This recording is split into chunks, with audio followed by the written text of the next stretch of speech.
How's it going, everyone? Paul with Adaptable Survival. In today's episode, let's take a look at a pouch that could save your life.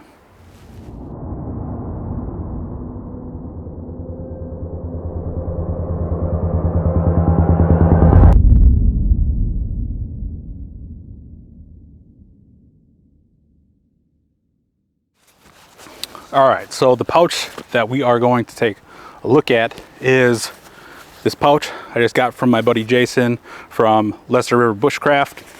I'm sure you're familiar with his boreal and field jackets, but this is a new pouch that he's been working on recently. This is the first one out in the field, so I'm the first person field testing this for him, kind of seeing what works, what doesn't work, improvements he can make, stuff like that. But I threw together this little kit probably within an hour or two after I've gotten it. Been meaning to get out and shoot this video, but let's dive into the Lester River Bushcraft wind pouch. All right, so the pouch, so why it's called a wind pouch is it's actually an abbreviation. It stands for what's important now. Now, when I got this, the first thing that I thought of was a cargo pocket kit. We'll dive into that just before the end of this video, but I wanted to hop in and look at the contents.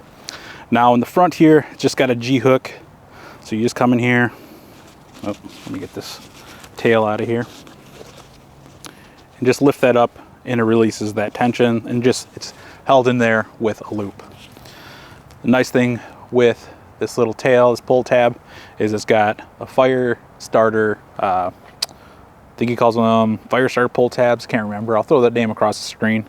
But I would keep this on here as just an absolutely emergency fire starter.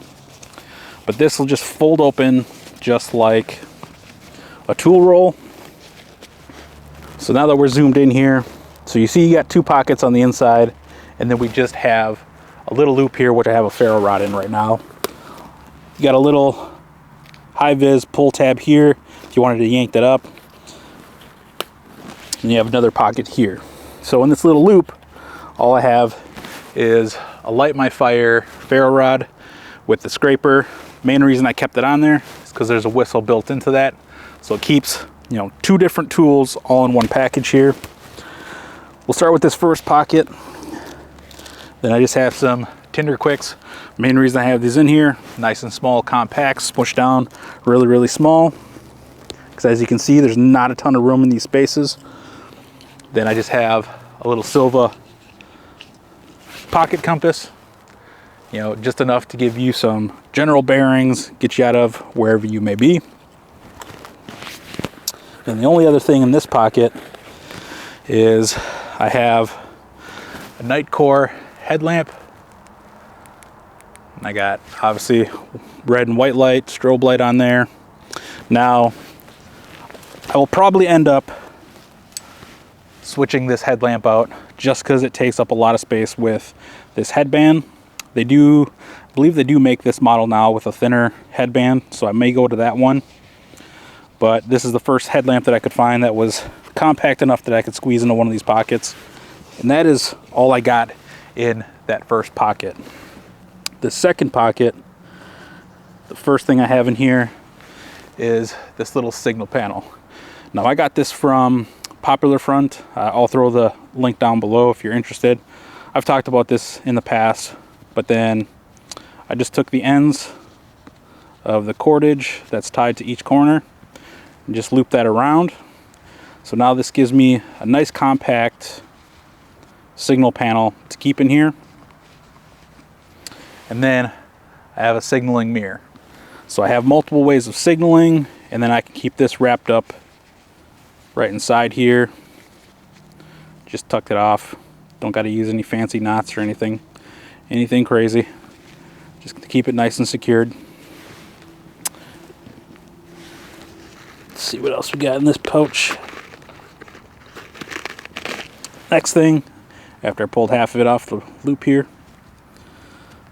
So this is a Sage Wood Gear Kydex cordage holder. I can't remember the exact name, apologize, but I'll throw that across the screen. And then I just have some number 12 bank line on here.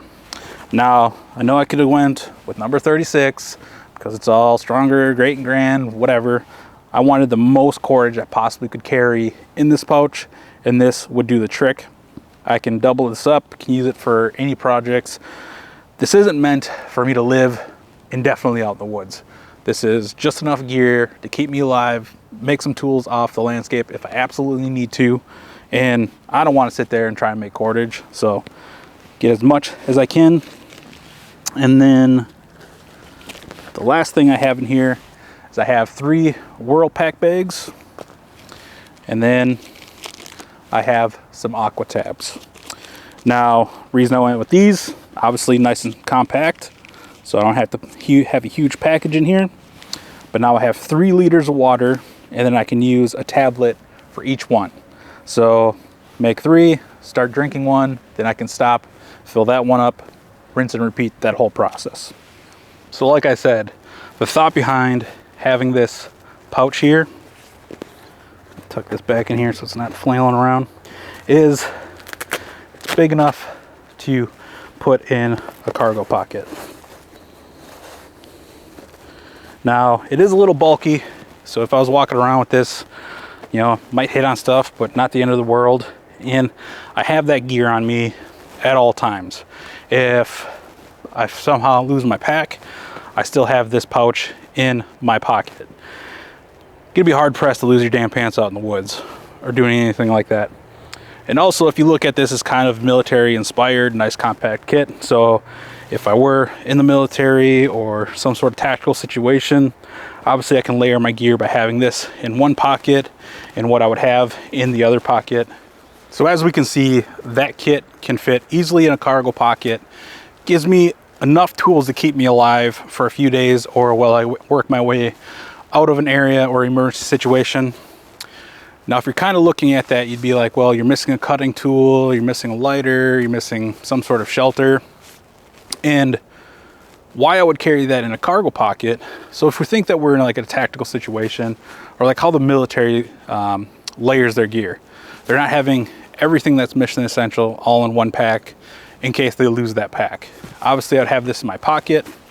And then I bought this cheap wood or multicam poncho off Amazon, like 20-25 bucks.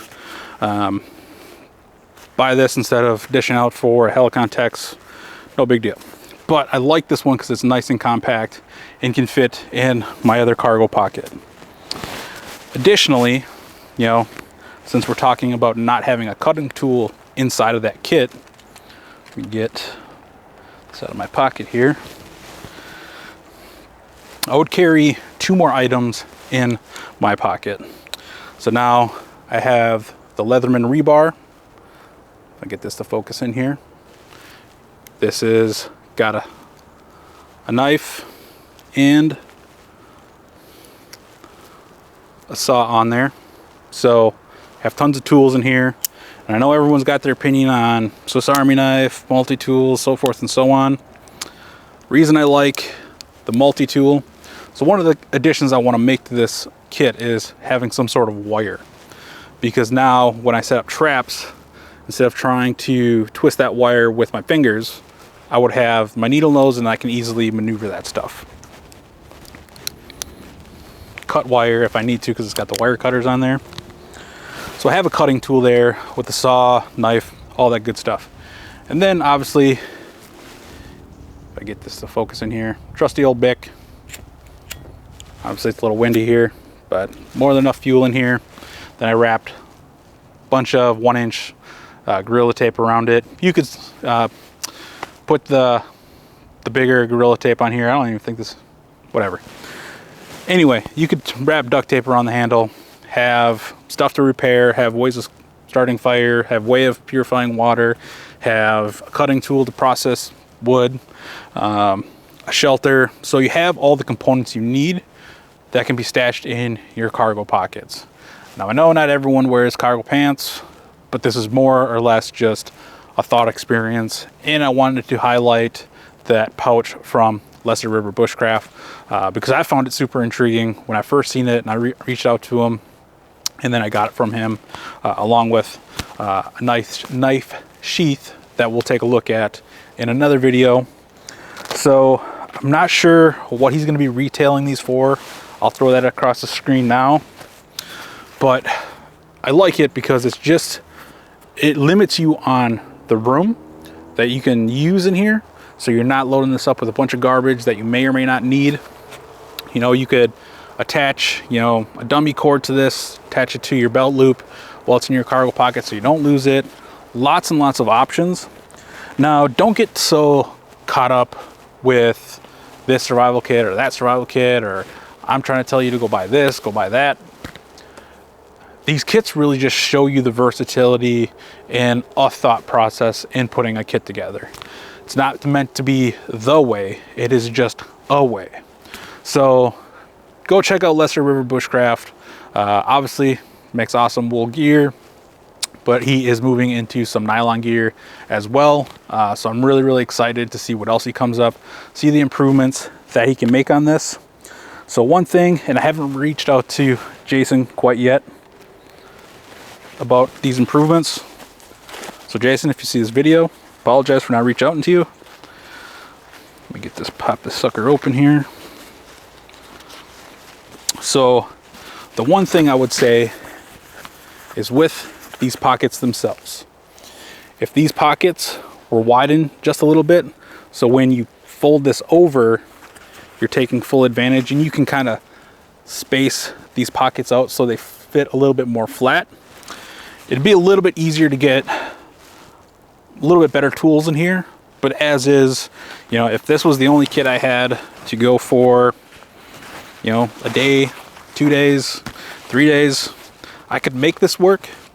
Is it going to be a great and grand time and I'm going to have the best days of my life? Hell no, but I will survive. I could get back, barring some sort of injury.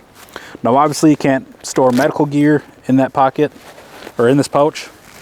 So that would be something else that I would want to consider carrying somewhere on my body. But like I said, this is just more or less a thought experiment to show you what is possible with a small kit. Let me know in the comment section down below what you like about this pouch, what you would add. If there's gear that you think would work a little bit better in this pouch, let me know in the comment section down below. As always, love seeing what you have to share down there. Also, do me a favor, hit like, share, and subscribe. More so like and subscribe. If you want to share it, cool, but by no means feel obligated. Going to be focusing on a lot of different videos moving into the new year. So I appreciate all the support that you've given me over the years. And for those that are just coming into our community, I look forward to the knowledge that you share. As always, this has been Paul with Adaptable Survival. Adapt your mind, your body, and your gear.